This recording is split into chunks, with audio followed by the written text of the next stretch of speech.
Chaos reigns on Kofar. The identity of May's master is revealed.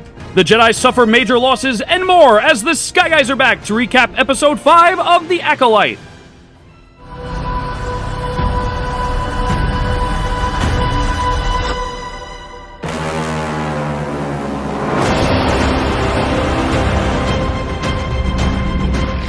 All right, we are back here on the Sky Guys podcast, getting ready for recap of episode 5 of The Acolyte. We are covering the night here of that day-night doubleheader we got over the last 2 weeks on the podcast.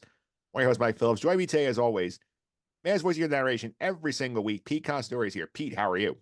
Doing good. I'm back. Missed last week. Missed you guys. But I'm here and very excited to talk Star Wars with you guys. Yeah, so we said last week you were looking for Basil. Did you find him? No, I didn't find him. I did find basil in my cabinet, though. I cooked with it later that day, but not that basil. And he wasn't screeching when you cooked it.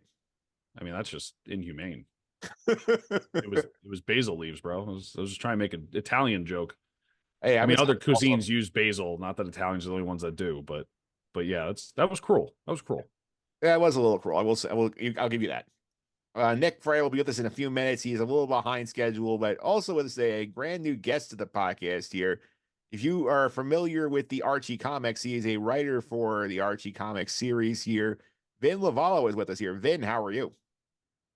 I'm doing really well. And I'm very excited to be on this podcast. I'm a longtime listener, first time guest. And yeah, I'm excited to talk Star Wars with everybody. Yeah, so Vin, for the uninitiated people who are not familiar with you here, you want to give a little background on like your background with the franchise and what you think about this show so far. Sure, yeah. I've been a Star Wars fan since childhood. I grew up with the original trilogy, collected countless Lego sets. I think Hasbro had the license when I was growing up for the action figures, and then obviously plenty of lightsaber battles with my sister and father at home. And yeah, I'd say in the whole franchise, probably Revenge of the Sith is probably my favorite film.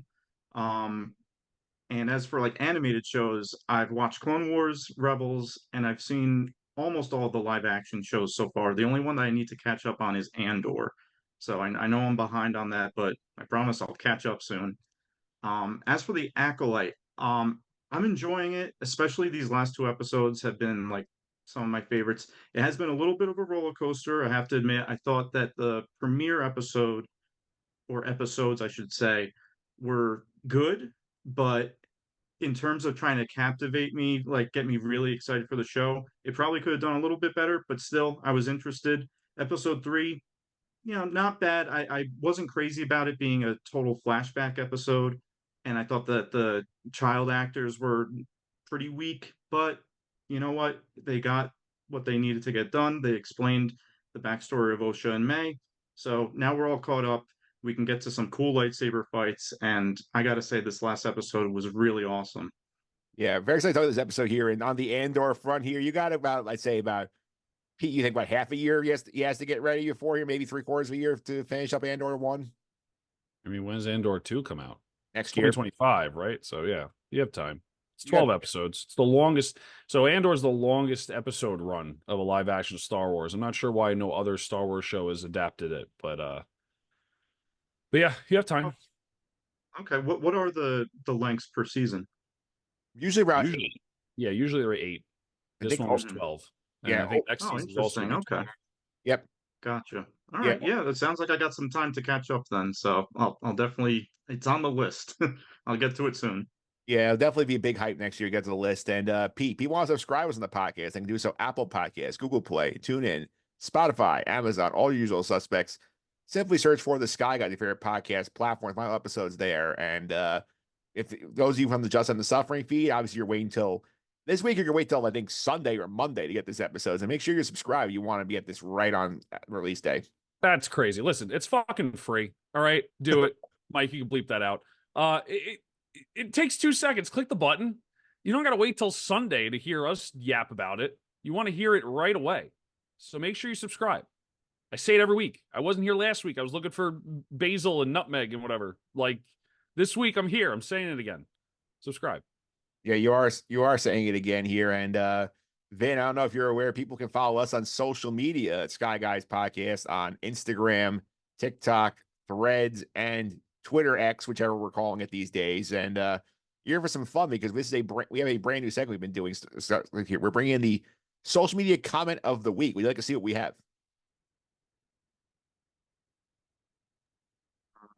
I'd love Let's to hear it. see. What what is our social media comment of the week? I will bring it up here. I pulled it from our Instagram. This is on a reel about Kiadi Mundi last week, talking about how whether he was being inconsistent about his presence on the Jedi Order and holding up the Sith not existing. It's a comment from TikTok from Marino 1384. He says, pretty clear he covers up with lower council, which eventually leads him to the high council in Phantom Menace. If he admits it in Phantom, then he blows his cover up. Jedi tied to the Republic, he simply acted like a politician would act and keep it a secret to further help his standing in the order here. So, Pete, what do you think about this Kiadi Mundi thing that maybe he's just hiding the truth to advance his own career? I mean, maybe. I mean, wasn't there some? I know I was looking for Basil. Wasn't there some drama about his age and how this broke canon? Yeah, that's nonsense. That was some. That was he was at a birth date in Legends, but he was not established in canon. Okay, so technically this. Okay, got it. So we're in the clear then. So was he like? He's over 100 in Phantom Menace then? He's an old man. I Gotta, mean, we see gotta that be. because like we Yeah. see like he's got the brown hair here, and the prequels he's got white hair. Yeah. So anyway, so it's a possibility. I think the Jedi Council, like I've said before on the show, we're getting the fall of the Jedi, if you will, and I think that they have been such on their high horses lately that they thought they were untouchable, and now they're starting to see that they're not, especially because of all the killings of the Jedi, like the karma's coming back.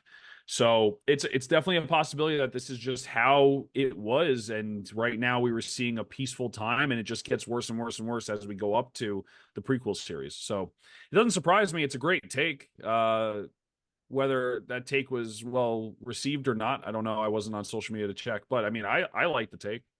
Vin, what do you think about what our friend Marino had to say about Kiadi Mundi's motives? Interesting. I mean, we don't know if these Jedi Masters also have their own agendas. Maybe there's something related to the darkness alluded from this current episode. Maybe he's involved somehow and he's covering something up. I don't know. Definitely fun to see here. And also, as we get to our final plug here, to talk about the YouTube version, Nick Fraietta has magically appeared. Nick, how are you? A lot of traffic on Coruscant, but I made it. Yeah, he Did did you make it find here. Basil? Didn't find him. Yeah, yeah. Pete was trying to find him last week. He's a slippery guy to track down. And I mentioned here we have the YouTube version. Mike Phillips on YouTube. We have the video version of this podcast. We have the props here. Pete, you missed the unboxing last week of the Lego Oreos. I mean, Star Wars Oreos. If there was Lego Oreos, that'd be kind of lit. Yeah. I wouldn't eat them though. Probably bad for the digestion. Yeah, I've also partaken in the Star Wars Oreo madness, and they're good. Expensive. There's like $7 a bag to get Yeah. like the small bag of Oreos, which like let's be real. As much as it's cool, it's Star Wars. Like let's bring that price down. We don't need to be $7. I said off the air to you guys, if you look at the barcode on your Oreos and the last letter is A, you got light side. If the last letter is B, you got dark side, and that is proven. Yeah. So if you want to you want to choose which one you want, make sure you look at that barcode. I did go check my barcodes after that. I only have correct. dark side Oreos, so I have to go find a light side pack somewhere. Yeah.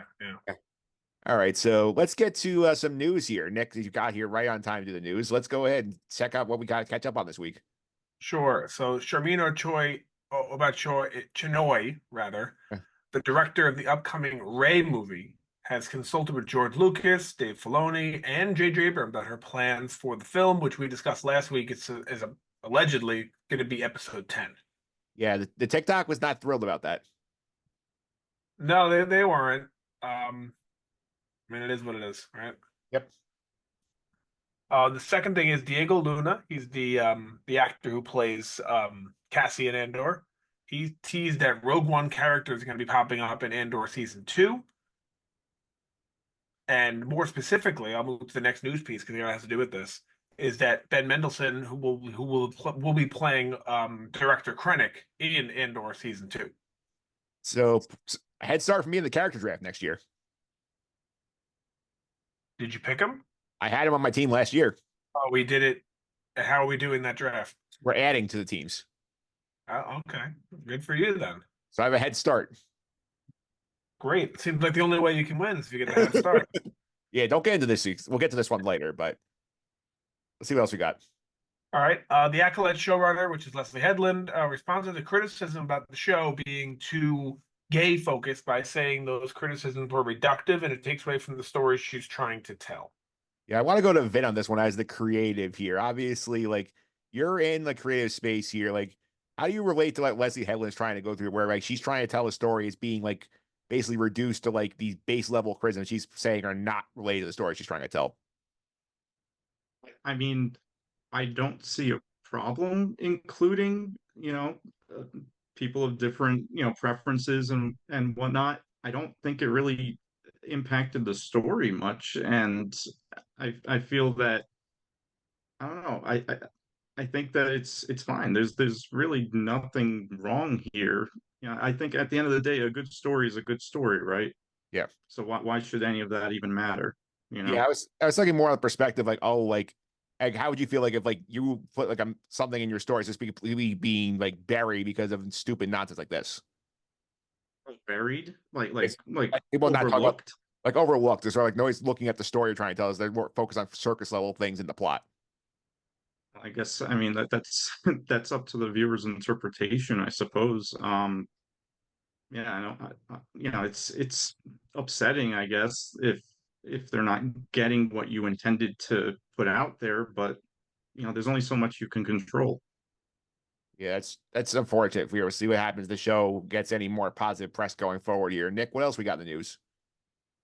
Also have that the game Star Wars Bounty Hunters, which came out maybe 2002. Does that sound right to you? 0203 around there.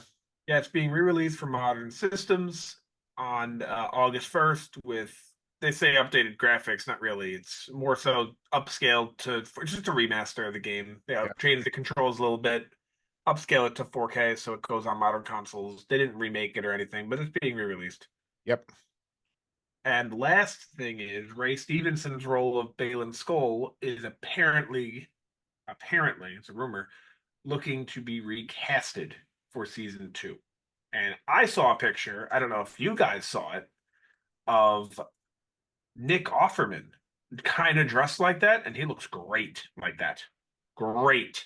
If you type in Nick Offerman Balin Skull on Google, the picture that comes up, you're like, wow, that's perfect. Yeah, P, I feel like with the way they left the story with Balin here, I do think like it's not an insult to Ray Stevenson's legacy if you recast the character. I feel like he would want like this story to continue. Yeah, I think they're in a weird situation where there's so much more story to be told about Balin Skull that you kind of have to recast and you have to venture into there. I don't think it's any disrespect to the actor. I mean, unfortunately, actors and actresses pass away all the time. It's a very sad thing. It happened. Something at the forefront of my mind that comes to my mind is that the actor from Harry Potter who played Dumbledore after 2 movies had passed away. They had to recast because you don't just stop Harry Potter.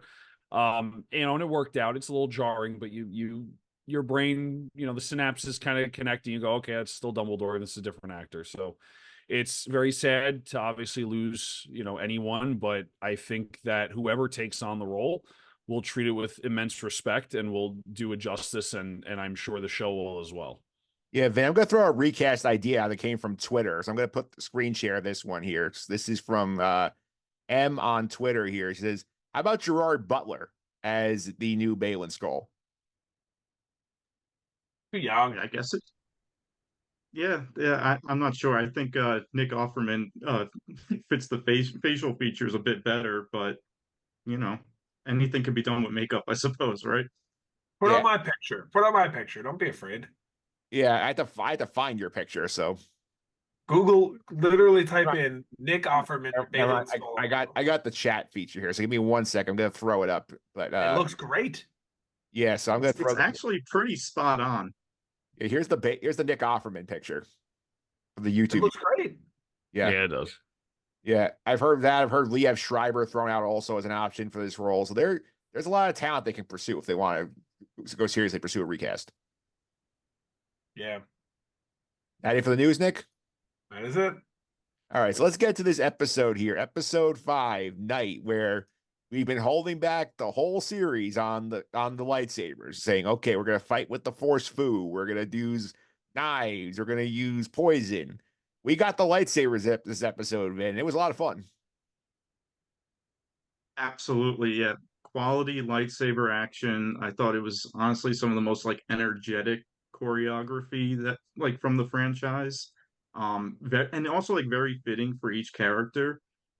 Like Jackie, for example, like very energetic, quick, whereas like I feel like Saul was a little bit more slower and powerful. Um, it kind of some of like the end sequence reminded me a little bit of Obi-Wan versus Maul from episode 1, but you know, I thought it was great. It very rewarding after not seeing a lightsaber battle this whole time. Yeah, Pete, what did you think about what we got in this episode here? 'Cause I feel like this was like, I mean, there were some writing quibbles I had with it, but in terms of the action, highly entertaining. I agree with me, and I thought it was fantastic. Yeah.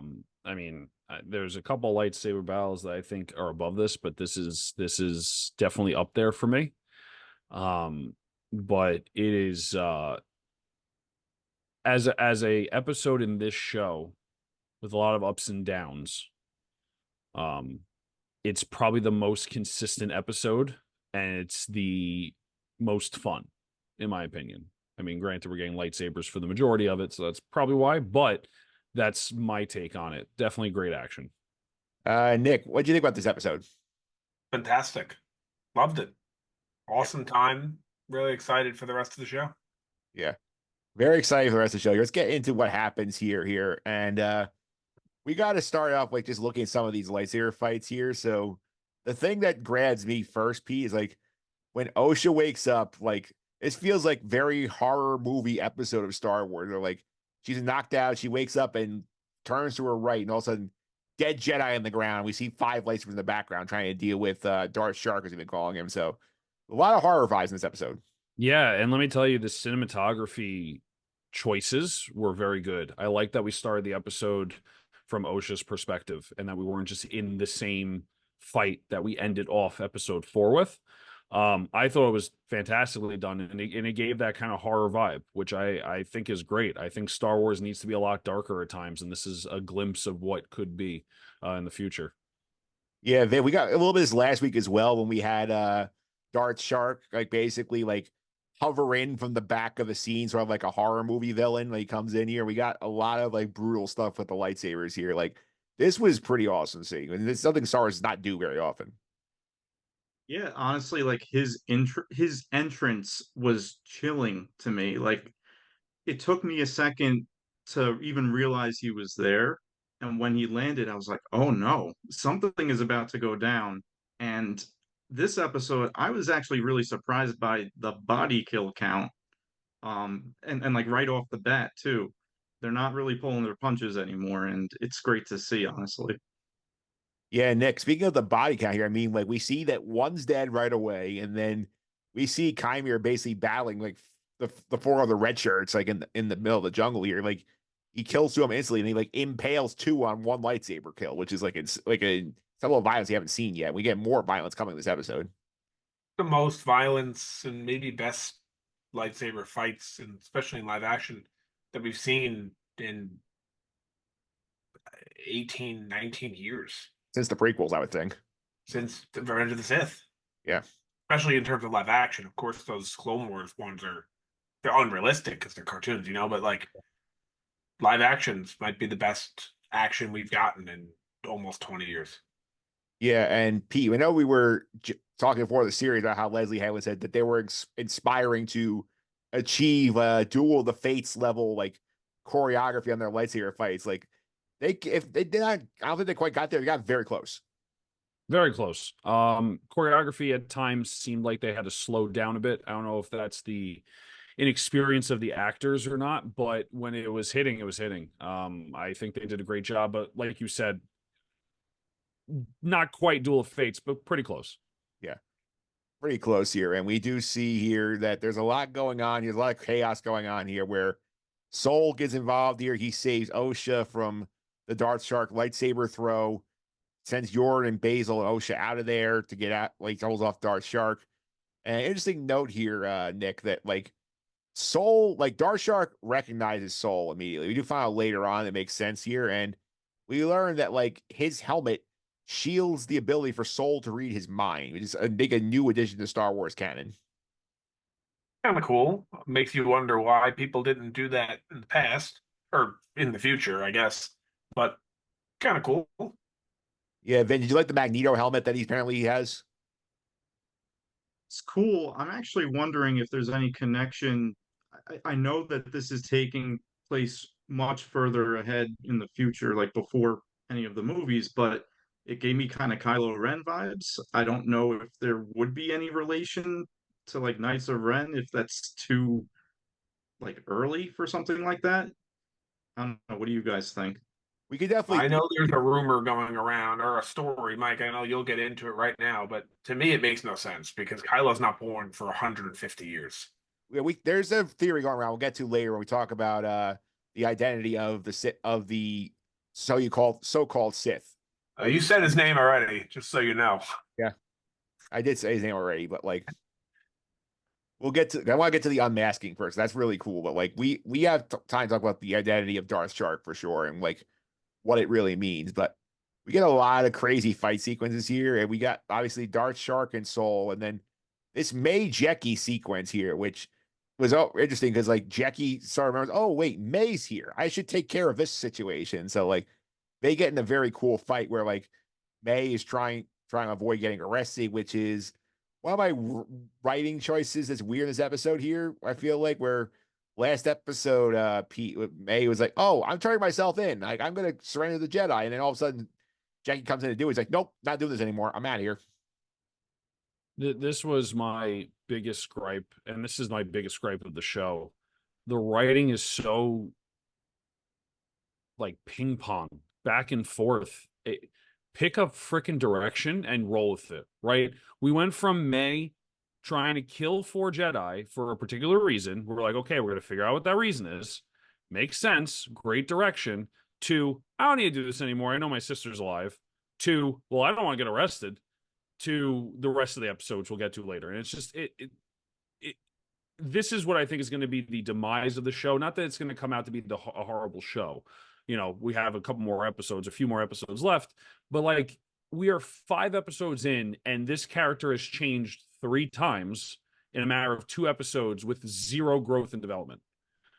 You had mentioned the Roken situation from what was that, Obi-Wan? Yep. It's just that to me, no matter you like the director, the right, whatever, that to me is horrible writing. Horrible writing. Yeah, Vin. I think the problem I have with the writing here is like, for me, it's like you kind of got to pick a lane with May and stick to it because like there's like she just changes on a dime. It's like, I mean, it's not like certain characters we're talking to about like where they can just have the most mastery sociopathy and sort of be able to change their directions on a dime. Like somebody who's like seems like she's just impulsive at the way they're writing. I don't think that's a good look for the character. Right. You know, it's funny when the series started, before I realized that it was, about these twins, I actually thought maybe it would be a story about split personality. And I think for that it would work. But being that they are twins, May's flip-flopping, I'm just not a fan of it. It I don't know if they're trying to make that her thing, like if that's who she is, but it's just for a viewer, it's incredibly like frustrating. Because like she literally said, like just like in the last episode, my loyalties to Osha, and then in this episode she instantly goes back on it. It's ridiculous. It is ridiculous here, and I do think this was also pretty crazy here because while May managed to get away at one point, Darth Shark shows up, and Darth Shark is pissed because Darth Shark has realized, hey, like you were gonna turn on me, and like he goes to kill her, which is probably the correct move on Darth Shark's part, but Jackie and Soul like save her ass.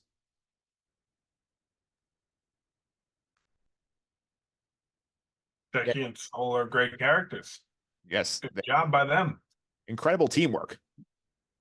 Yeah, it really is, and it's just it's an episode that just doesn't stop giving, and I feel I generally completely disagree with what I'm about to say, but this show would work better as a binge show I think I agree with you because 100%. episode 4 was it's all right, but like if you watch 4 and 5 back to back, you're like, wow, that really paid off. Yeah. The fact that we had to sit there for a week makes it so it didn't pay off as much. So I generally completely am against the binge model because think about it. If they released all 12 episodes or the 8 episodes at once, our podcast wouldn't exist. We would have to do it differently, but We yes. would have to do it completely differently. Like coming on each week and discussing what we think. That's fun to me and I enjoy that, but this show would benefit from not doing that. Yeah, that's for sure here. And I did like the Jackie Soul stuff. And like Jackie as a fighter, Pete, seems to really hold her own against very talented Sith fighter.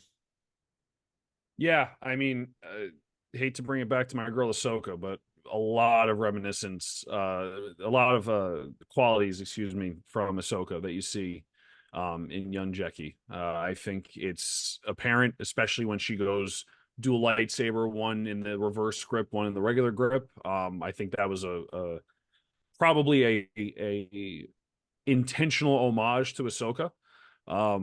But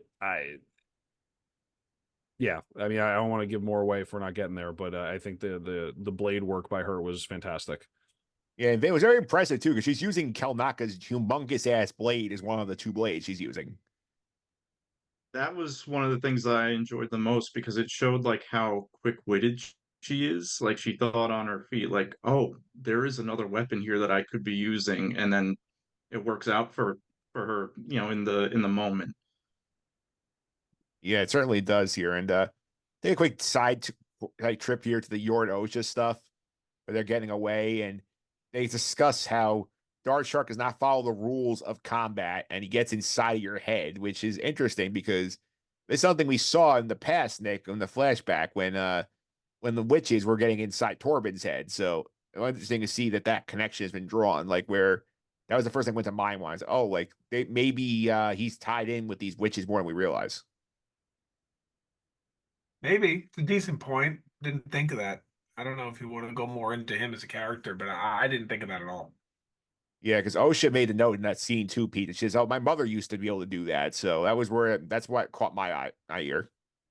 Yeah, I mean, it's definitely a possibility. I mean, do we know what the origins of the Sith are? Are the origins of the Sith from the witches or whatever? Like, I feel like that would be a cool little correlation to know. Yeah, Sure, it's somewhere. yeah. Vin, to me, these Sith sort of feel like at this point in time they're just busy hiding in the shadows. It's like lurking, grabbing knowledge from wherever they can to make themselves more powerful on the dark side. So I could see maybe like that. This guy rolls up to the witches camp and says, "This seems like an interesting idea. Like, let me just pull some information from them because the Jedi won't use it." Yeah, yeah, it's interesting because in a way it's kind of like it's the same way like Jedi are looking to recruit younglings. Maybe, it was a similar path for the Sith. They came across Darth Shark, as you call him, and decided to teach him their ways. It's cool. I'm interested to see where this goes. Yeah.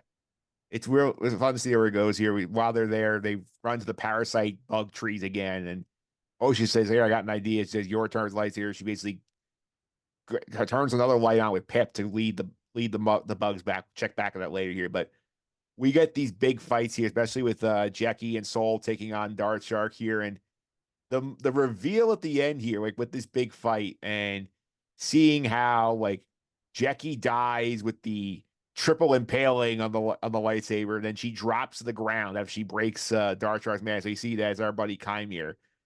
That was an amazing reveal, Pete. Like that was a really cool way to do that. I agree. I think that was fantastic. I think that was probably the best shot in the whole show so far. And it, they just did not hold back. Main characters are dying left and right.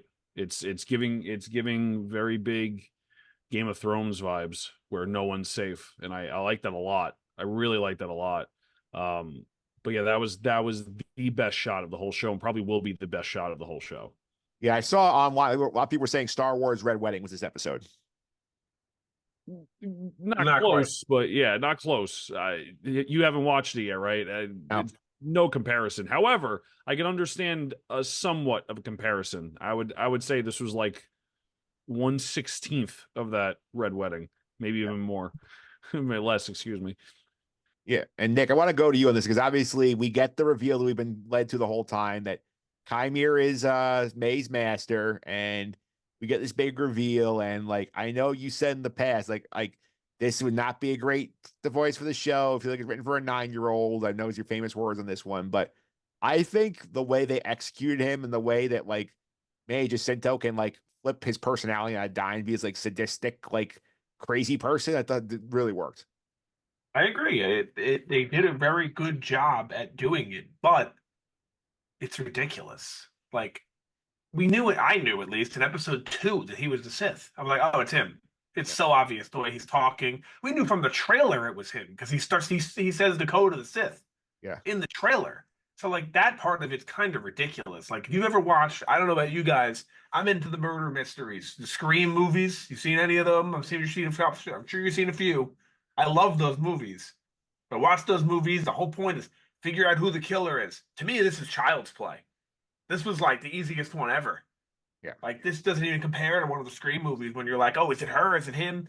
This was so obvious who did it. But maybe that's not the point because they told us in episode 5. There's 3 episodes to go. That's not the point. There's going to be another reveal at some point in this show.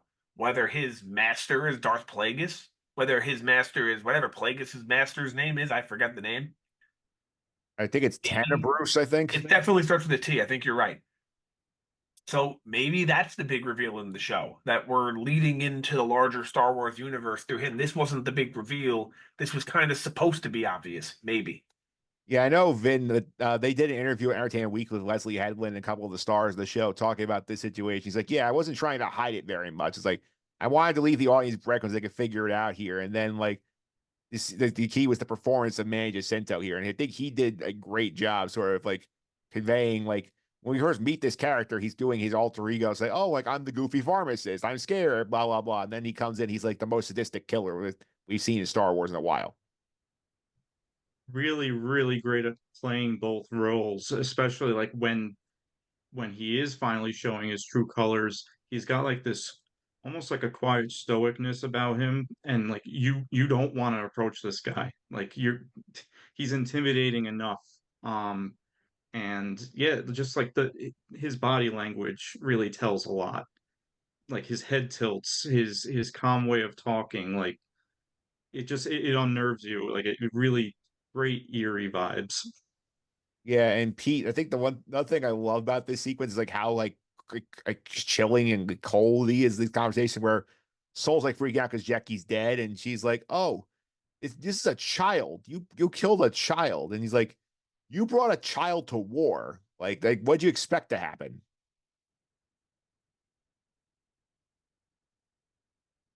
He got trapped in We carbonite. are. Oh, Wait, there you are, Mike. You're Mike, you back. back? Yeah, I'm Oh, there back. you are. Yeah, so Pete, my message was sort of talking about, oh, like like the situation with Chimere where like Soul's freaking out, like, oh, you killed Jackie, like she's just a child, she didn't deserve this, and he's like, you brought her here, it's your fault.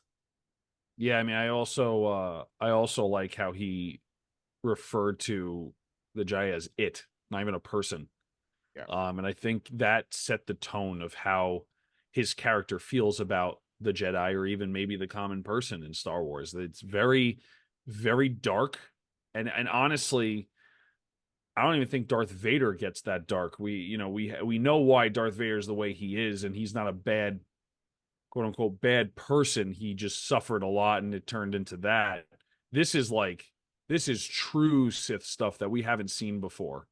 Darth Sidious, we saw it a little bit, but like he was more so for the power. This guy's for like, I don't care. I want to be free. I'm gonna kill you all. Yeah. And it's very disconnected from humanity, and this is the Sith we've been waiting for. Let's be honest. This is the Sith that we've been waiting for, probably in digital media, in Star Wars, for a very long time. Yeah, very sadistic Sith.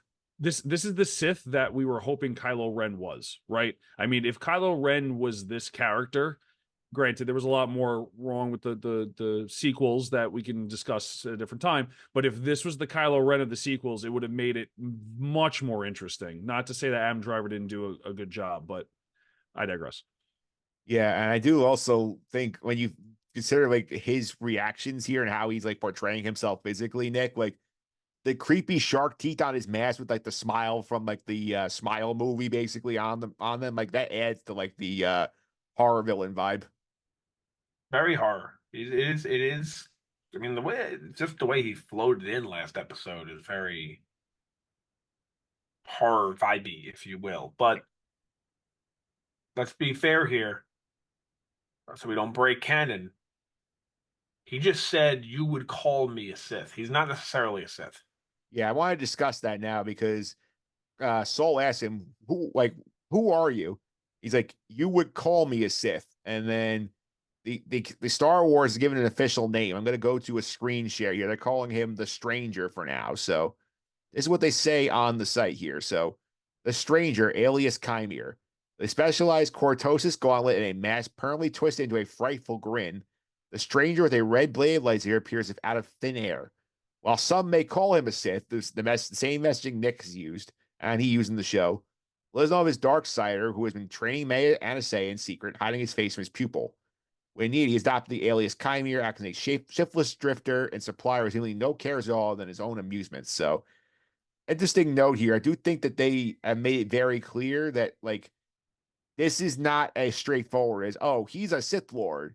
I think it's either, there's a couple possibilities here. To Vin's point, we'll get to this later in the episode. There is theory flowing around that he is with the Knights of Ren, sort of a predecessor of the Knights of Ren. So at the end of the episode, when he's healing Osha, that Ren's theme music plays in the episode. His helmet's kind of Kylo Ren-esque. So there's theory he's a Knights of Ren predecessor, which could be something I could see. And maybe at the end, like the real Sith show up to squash this guy for being like coming out of their territory. So that's an option. The other option we can talk about here is maybe there's the rule of two. Is he the master or the apprentice? I think it's clear to me, if we're going that way, he's the apprentice and he's looking for someone to help kill his master. That's why he's so invested in May. So I'll go to Vin first. What do you think about the theories on strangers, they're calling him? Yeah, totally possible. I do think that there is another, a big bad that he's reporting to. Like you said, rule of two makes sense. Um, I just want to go back to like he in the episode he says like he wants freedom, right? Like I feel like he says that he's not a Sith because he doesn't like the label. Like he doesn't want to be associated with really anything. He wants to march to the beat of his own drum. Um, so and he also says, I want an acolyte. Maybe he actually doesn't care about killing his master. Maybe he genuinely wants to start something of his own. But I don't know. We'll have to wait and see. Definitely interesting. Nick, anything strike your fancy in terms of the theories on what he actually is? The theory about him being the apprentice, completely agree. I think that's the case. The Ren stuff, to me, it's just he's similar to a Knights of Ren, and so they play the music. Not that it has anything to do with it in reality. Uh, It's so far apart. It doesn't make any sense if he's part of the Knights of Ren. Pete, maybe he's the inspiration for the Knights of Ren. I mean, you can stretch to say the Knights of Ren have been around for a long time, but they didn't actually get involved until the First Order. It's a stretch. Ren? Was that? I was like, then why be named Ren? Because they were named after Kylo Ren. Or is Kylo Ren named after something else? Possible. So like that's the only reason why I say it. It's a huge stretch, though. Nick's right. It's a 150-year difference. So it could be. I like the idea more of that he's an apprentice of some sort. I think he refers to himself as Acolyte as well, which I could have interpreted that wrong. That could have been 100% wrong, but I could have sworn he called himself, he was an Acolyte as well. And, I looked up the definition of Acolyte, and it's pretty much a follower. So it almost maybe will be foreshadowing that we're going to get his master coming up, and maybe that's the Sith Lord. Maybe this is the precursor to Inquisitors. I don't know. So any theories possible that's not too far-fetched. So I'll leave it at we'll have to wait and see. Yeah, we'll have to wait and see here. And in terms of the situation here with and speaking of like the more sadistic stuff from our buddy Kymir here, like while this is going on, Yord shows up to try and help save things here, and we get a very quick 1-2 neck snap, he's dead, which is like the crazy, like one of the quickest, most shocking offing deaths in Star Wars, Nick. Yeah. Surprising that they show some of these deaths that they had in this show. I was actually kind of surprised by that. Like they hadn't really shown anything that I don't know. Is it gore? Not really. It's no blood. I don't know the word, but like they haven't shown anything like that in a very long time, if ever. Yeah. Yeah, and Pete, like obviously this is something like Vin talked about at the beginning of the podcast about like we talked last week saying, oh, like we have these 5 red shirts, the 3 regulars that plot armor. He's probably gonna kill most of the red shirts, and like maybe one of them. Like we basically had 8 on 1, and only ones came out of this alive. Yeah. I thought it was beautiful. I have been waiting for a Star Wars show to not go right in the story. Like it doesn't always have to end in a happy ending. So I think this was fantastic. And I think seeing the one move like front and center was crazy. Like I said, like Nick said, I was not expecting to just see that front and center on a Disney Plus show. So it was pretty cool. Yeah, that's for sure here. And we do have some more fun stuff here. What's going on here where Osha comes back in here. She and May are off to the side here. Soul is getting ready to basically come try and kill Kymir. And Osha talks him out of it. She basically says, this is not the Jedi way. Soul stands down and says, we don't kill people who are unarmed. So this is a chance where like Soul does follow the Jedi way here, man, where he has the opportunity to end the threat and take care of, Kymir, but he says, I'm going to follow my principles. So what do you think about what this says about Soul then? I I thought they're alluding to something here because they do. I think Kymir says, what about your darkness in this moment or soon after this? I think he almost gave in again to whatever something that he did in the past is still inside him, and it almost came about because he wanted to strike down Kymir. Um, I think because Osha was there, he didn't go through with it, but it would have been, surprising if he did. If she wasn't there, he probably would have done it. Yeah. That was an interesting spot here. So we also have one of the more wild sequences here in the sequence here where Kymir basically says, okay, I'm going to kill you guys again because there's a big mistake, but Osha slaps Pip's like head on him and with the light on here to summon the parasitic bugs, and they take him to fly away here. And interesting way to kill that off here, Nick, but we knew very clearly like that was not going to be the end of Kymir. No. One of the weird things in the episode is how they run with the light to bring the moths, let's call them, to Kymir, essentially, right? And then her light is off, so the moths are nowhere to be found. She turns it on real quick, and then they appear again to take him away, right? Yes. Last episode, we learned they were attracted to the lightsaber light. So why did they not care that there was a lightsaber battle going on and they waited for her to turn the flashlight on? Made no sense. Yeah, it's an inconsistent questioning of the thing. Inconsistent, but I was complaining about that moment last week. It paid off a lot about the moth thing, but now that we see it coming back and how they use it to their advantage with the light, I don't like the way they did it. It didn't make any sense, but kind of makes more sense. Another point I'm making earlier, this would have done better if maybe you just do a mid-season finale and just put these 2 episodes together. It would have been so much better. Yeah, this is basically chopped right in the middle of this whole story. I think it was like if it's 4 and 5 is one episode is a fantastic episode, and I still think 5 is a fantastic episode, but it made 4 suffer. Yeah, it's a banger basically if you have them combined. Yeah.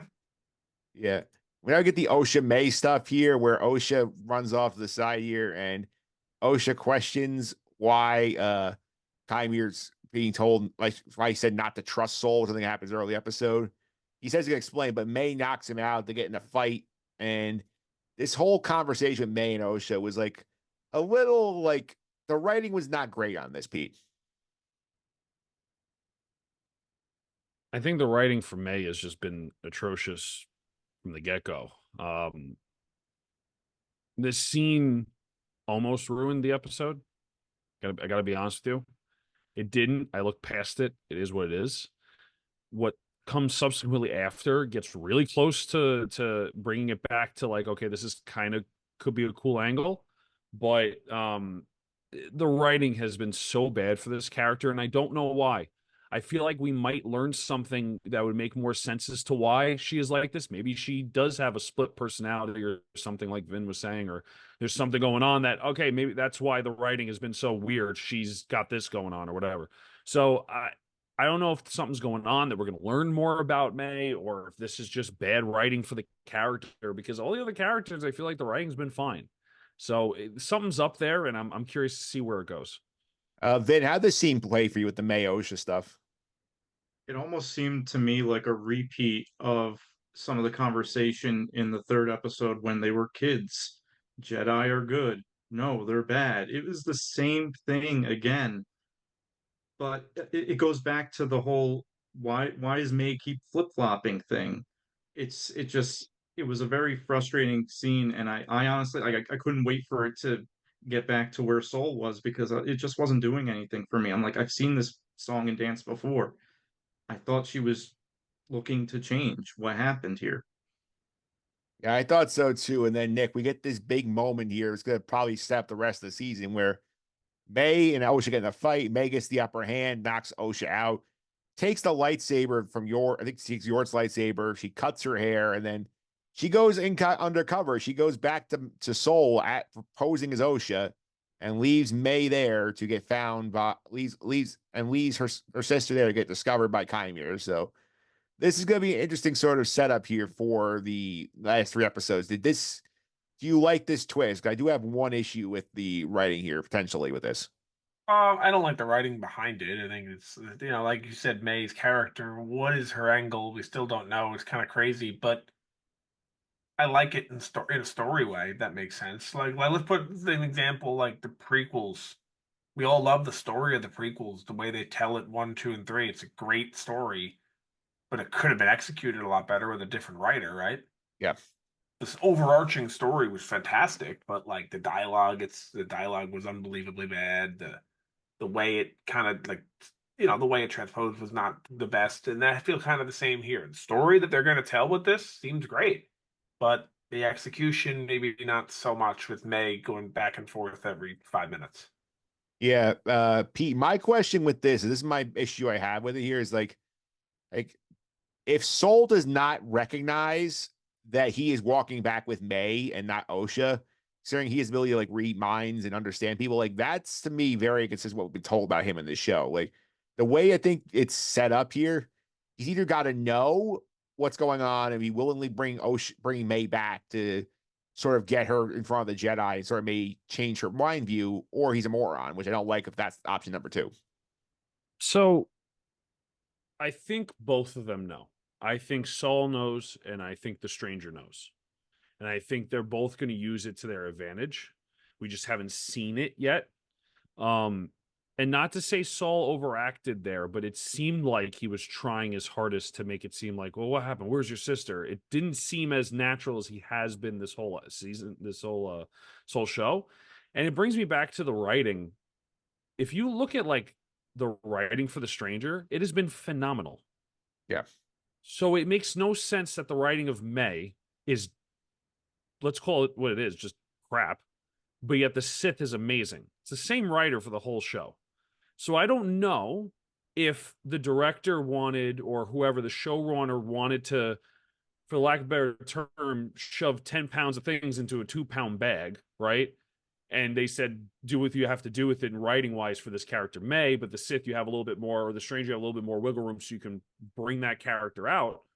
Or if there's something, something in the background that we're not seeing yet, something that makes this a little bit more understanding as to why things are flip-flopped and why Saul's just so accepting of taking, May instead of Osha back and everything like that. So I'm gonna give the writers the benefit of the doubt, and I'm gonna say let's see how these next 3 episodes go. If in 3 episodes they don't clean it up, then I'll say okay, that was just a miss. But I don't know. There's something about it that just doesn't sit right with me. I don't think this is the writer's fault. I think this is probably a calculated execution of something. Whether it went right or wrong, I don't know.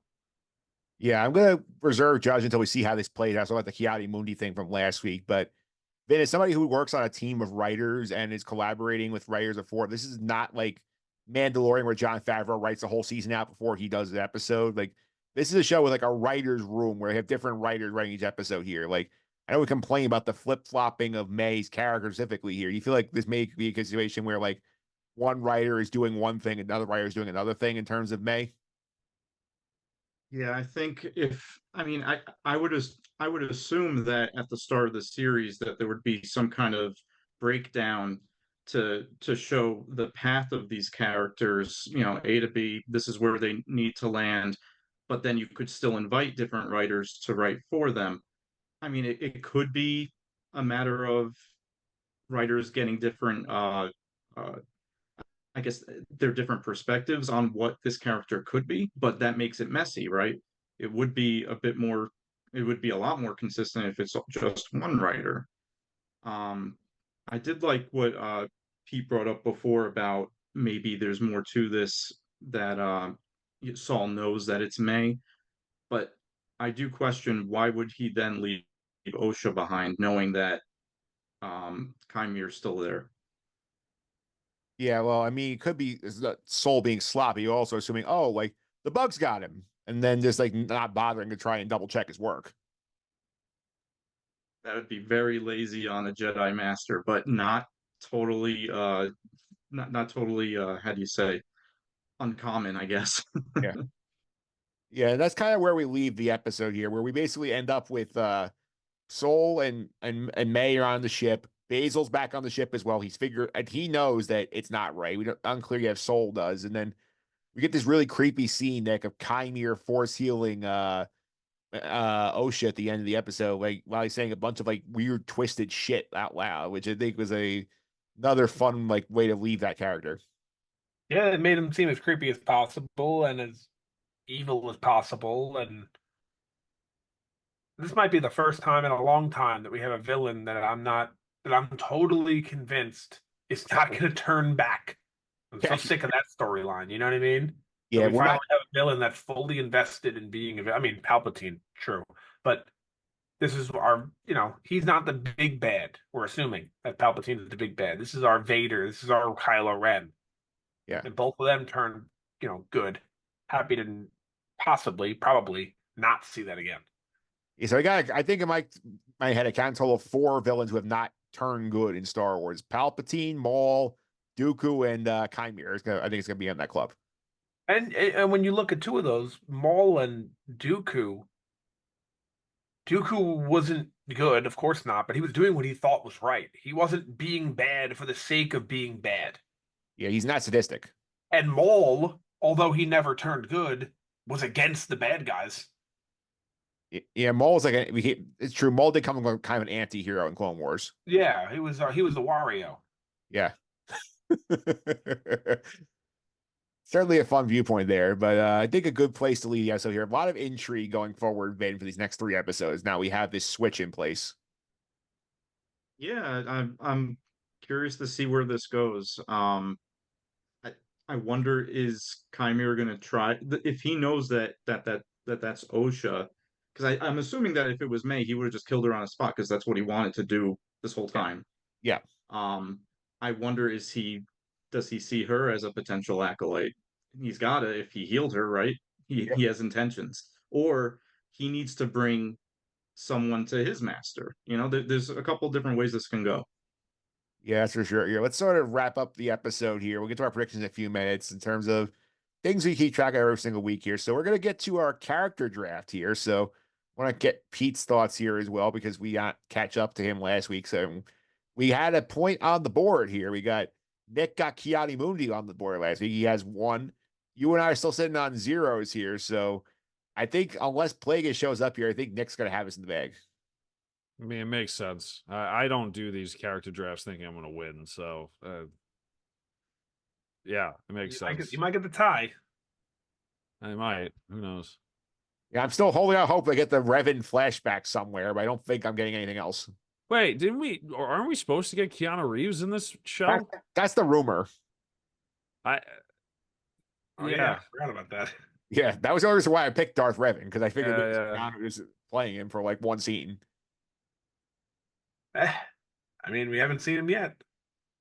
We have not seen him yet. And Vin, what do you think about these teams? I want Hondo to show up so badly. It doesn't make any sense, but it would be so great None. to Makes see none. him show up. Yeah, no problem. Yeah. I think the next show is where we should get Hondo live action. Like if he's not in Skeleton Crew, it's about the pirate, something has gone wrong here. He's on one of the Disney rides, right? Is he on like Rise of Resistance or the Star Run. Tours or something? The Millennium Falcon one, Smuggler's Run. Oh, that's it. Yeah. Right. That makes sense. I mean, it'd be an odd choice to put him in Disney World and not put him in like a live action project. You got to start somewhere. He'll You get got there it. eventually. So the thing is, Galaxy's Edge opened what 2018? Does that sound right? 2019. 2019. So the kids who were 7 years old then are now 12. You got to wait till they're 14 or 15 and then put them in live action so they can say, I know who that is. You put them in now, those kids aren't old enough to recognize him yet. It's just us, the guys in our 30s who are pretending we're 12. Yeah. Well, I mean, the Clone Wars fans will know. Again, guys in their 30s pretending to be younger than we are. Yeah. We're analyzing the show about laser swords and space wizards. Hell yeah. Exactly. Yeah. All right. So now let's get to the things we track here every week. Speaking of things that we're overanalyzing as we go on here. So we have the lightsaber color tracker, and we can keep track of what lightsaber color is showing up the most in the show. Yellow took the lead this week. It's showed up 7 times so far this season. Nice to see some yellow representation here. Yeah, the full board here is yellow 7, green and blue are a tie for second with 6, and Chimera Saber showed up 4 times. So red's at 4. We're not seeing purple yet, but we know it's coming. Yeah, yellow's not going to stay in the lead. Yeah, unless May's taking Yord's Saber with her. Possibly. Yeah, but you're going to see Soul at least once more. Well, so they you never know. We might get the heavy hitters now that we know that this guy's still out here. We might get some different colors from them. Next up here, Pete, we held off on the duels for 4 episodes, and we got 4 this week. I kind of Darth Shark against the Soul Patrol is 1 duel, Shark versus Soul himself, Chimera Jecki, and then the 2 of them taking on Chimera. So 4 separate duels in 1 episode. Fantastic. So like I said, it's fantastic. Yep. Nick, we got some classic lines here as well. We got 2 here. I don't know that. The Soul says, "You are no Jedi," so a parallel to Ahsoka from Clone Wars saying, "I am no Jedi." What's the other?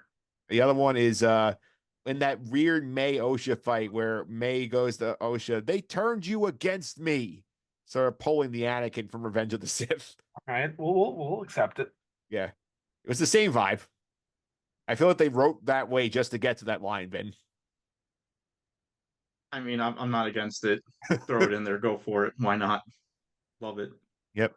And last but not least, Pete, we have another EU tie-in this week with the material of Chimera's helmet and gauntlets is cortosis. Usually it came from EU novels here. They brought it into the comics, I think, in 2016, 2017. Now it's in live action.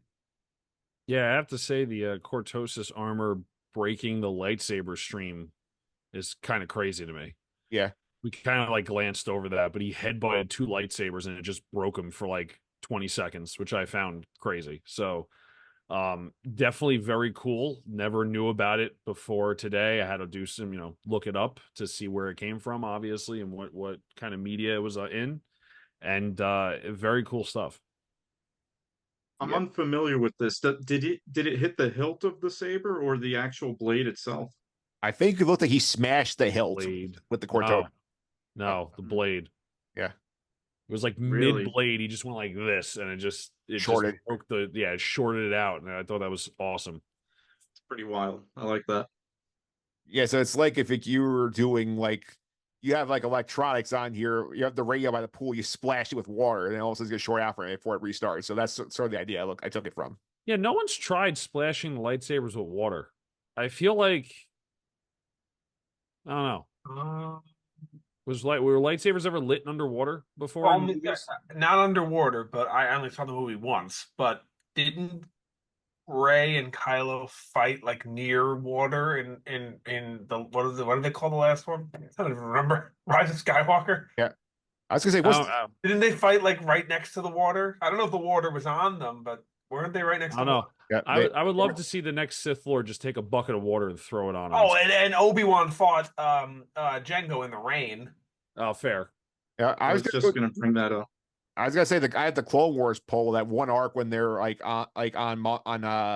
Akbar's playing, they're underwater. Don't like Fisto and Anakin use their lightsabers underwater. Yeah. All right. That's I true. thought it'd be funny. Whatever. I guess it won't work. I'll just All right. be over here if you need me. All right, so let's now go to the MVP LEP board. These are the best and worst characters of the Acolyte as rated by us here. So this is through 4 episodes of the show, and I did adjust the math here. Now we know that Chimera and Dark Shark are the same person. So we have the whole here. Soul is running away with the leaderboard here, +6 on the season so far.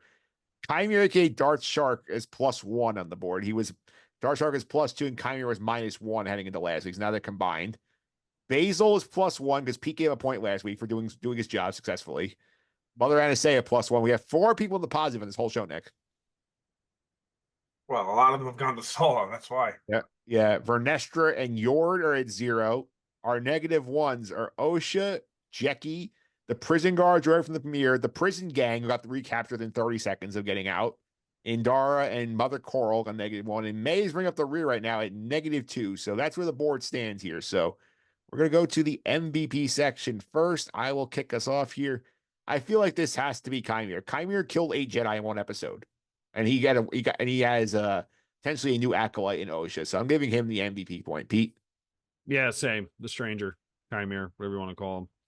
Chimera's the alias, so I'm going to say the Stranger. We're still calling him Dark Shark on our board also because we can't let that name die. Sure. Nick? For me, it's Soul. Clearly, he saved Osha's life. He's the only one who fought Chimera and actually lived. And in reality, he kind of beat the hell out of Chimera. Yeah. And he trained Jecki, who kicked ass the whole episode. Okay. So another point for Soul here. Vin, where are you going with this? You can only pick one. You can pick one. Because all right, I was split between Jecki and Chimera because If you give Jecki's. If you give her What's a that? point, she's out of the negatives. I also kind of want to give Yord a point just so that he can rise up the board at breakneck speed. So you're in the Yord Horde? Too soon? No, I'll give it to Chimera. Okay. So Chimera has got a big jump this week. 3 MVP points for Chimera to close the gap on Soul. Now we'll go the other way. Who is the LVP of the week, Pete?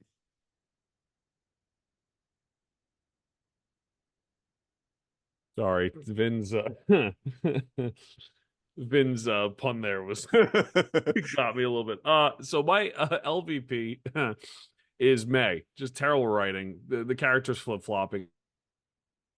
I can't keep up with her. So I unfortunately have to give her the LVP. I feel like there's so much more this character can be. I feel like there's so much potential, but like right now, the character writing is just so bad. I have to give it to her. Nick. I think you guys are crazy.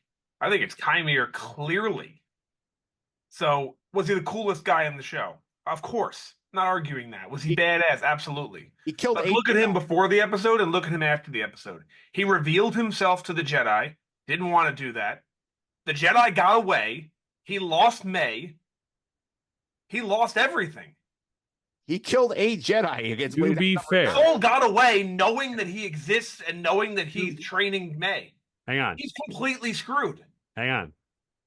And he lost May. So, if you guys follow the NHL, Florida Panthers won the Stanley Cup, but Connor McDavid won the MVP. So, I'm just saying, you could still lose the battle or And win lose the the war. war, but also be the most valuable player of the episode. So I'm going to throw out there. Yeah, so we're going with the McDavid. I'm looking before the episode and after the episode. His stock dropped the most in this show by far. He revealed himself and lost everything. It's fair. It's fair. I just wanted to make the comparison. Vin, who's your LVP? It's May. I can't stand the flip flopping. It's just it's too much. Yeah. I'm gonna give it, you know what? I'm gonna ding him on the way out here. Yord had such a terrible approach to this fight. Like, he got killed in 2 moves. Like, literally, like, he just grabbed him and killed him. Like, Jackie, the barely trained Padawan, put up more of a fight than Yord did, who was a You're really going for the neck there, aren't you, Mike? Yeah. Yeah, you got to go for the snap there.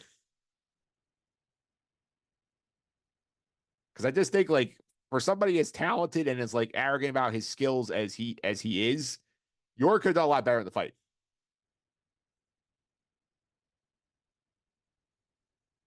That's fair.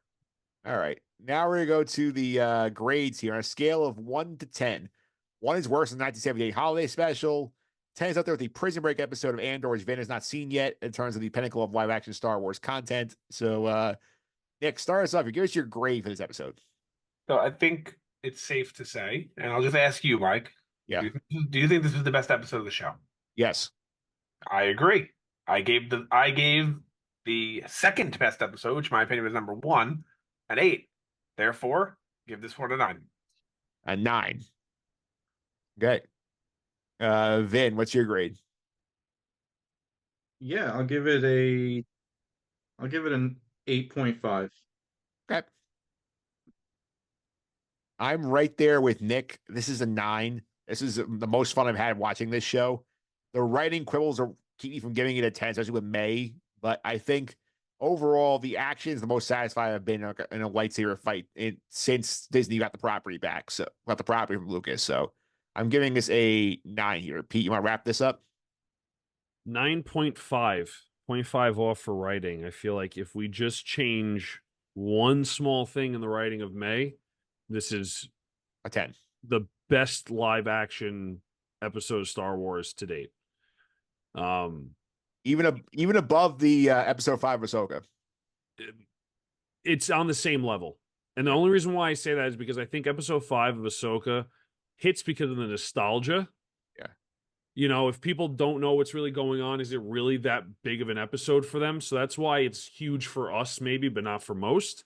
This episode is brand new to all. And if the writing's better, it's perfect to me. It's a perfect 10. They had everything. They had darkness. It's just May's writing. It's literally just May's writing. That was it in this episode. So that's why I'm so high on it. All right. Last but not least here, predictions for next week. Vin, what do you think is going to happen in episode 6? I think May is going to get super close to killing Saul.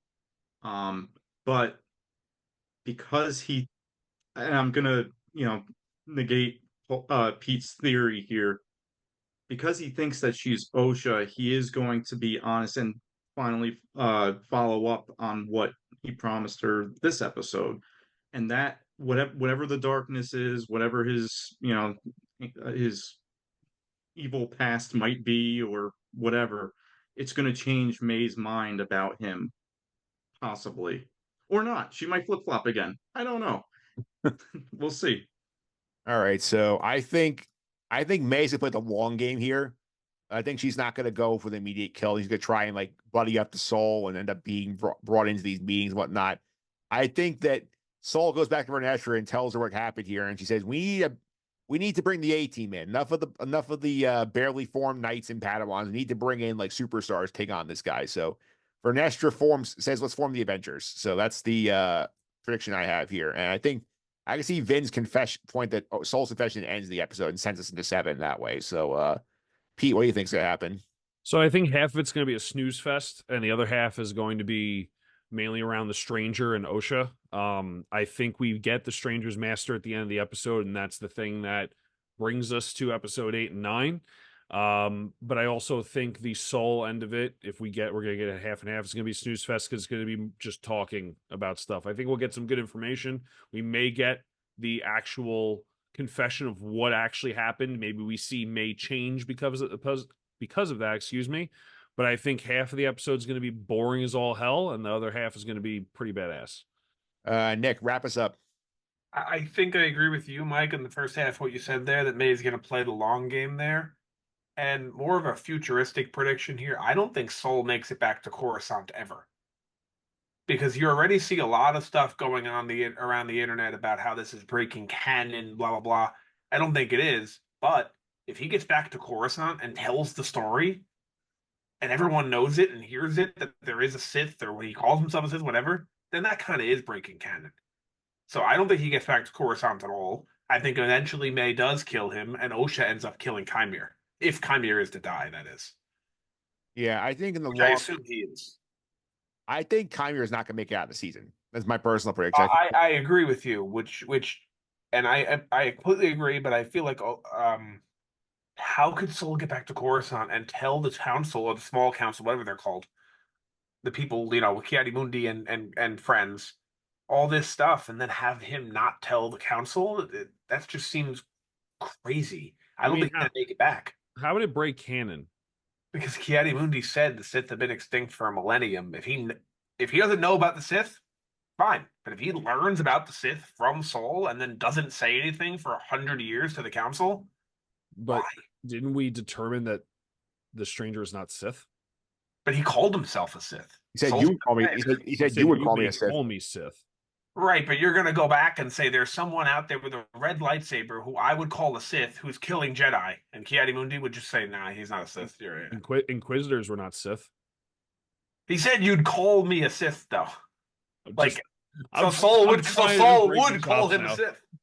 This kind of goes back to, I think, Nick, you missed the social media comment of the week here, where we had Marino 1384 said on TikTok here, Ki-Adi-Mundi's covering up to advance his political career. That's how he gets on the High Council. He's like, yeah, don't worry about it. We took care of it. For the episode, I don't have an issue at all with what Mundi did, or didn't do, rather, because he has no clue of this guy's existence. But once he tells Saul, you would call me a Sith, what would Saul call him then? A Sith. I mean, look, they could also be, the Jedi could be how they always do, just brush it on the rug. Maybe he does tell them in Coruscant and says, hey, we have the Sith, and they go, you're crazy. The Sith haven't been around. They're just in denial all this time. And then when it comes back to it in the prequels, they're like, the Sith have been millennial. It's definitely not a Sith, because they don't want that publicity, that bad press, if you will. Maybe it's that angle. Yeah, Vin, they care a lot about their press, the Jedi, because Ernesto said several times, we can't let the Senate know that there's somebody killing Jedi here. It makes us look bad at our jobs. Yeah. Be very consistent with a lot of their other things that they've swept under the rug, so can't roll it out. Absolutely. Vin, once again, thank you for taking the time to come on. I really appreciate here. People want to follow you on social media. Can you want some of your work for Archie? How can they do that? Yeah, you can follow me at vincredible_23 on Twitter. I refuse to call it X. And you can also follow me on Instagram. I am Vinstergram23. And yeah, keep an eye on those accounts for I post a lot of artwork, especially on my Instagram. So you might see some Star Wars fan art on occasion. Yeah, people want to check out some of the comics you do for the Archie stuff. How can they do that? You can follow at Archie Comics on all social media platforms. All right, Vin, thanks for all the time here. Pete, people want to follow you on social media. How can they do that? At Consi29 on Twitter, AP Title 308, create the background behind me. Make sure you check them out on Reddit. Nick, one more time. People want to follow you on social media. How can they do that? At Sky Guys Podcast on Instagram, Twitter, Threads, and TikTok.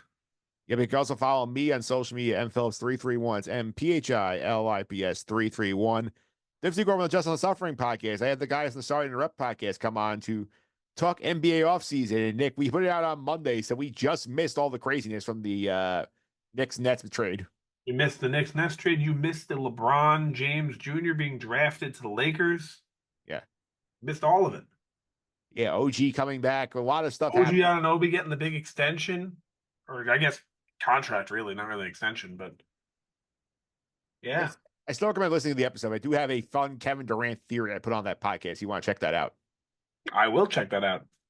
All right, so that's going to be it for us this week. And we'll program for next week here. We're going to be audio only because Star Wars and their infinite wisdom side, we're going to put an episode out on July 2nd, and a lot of people are away 4th of July. So we're going to get a couple of us on here. We're going to be audio only. Make sure we get the pod out to you guys. We figure we'd rather not skip a week. So we figure no video, but we get you an episode. That seems to be, I think, the proper strategy here, Nick.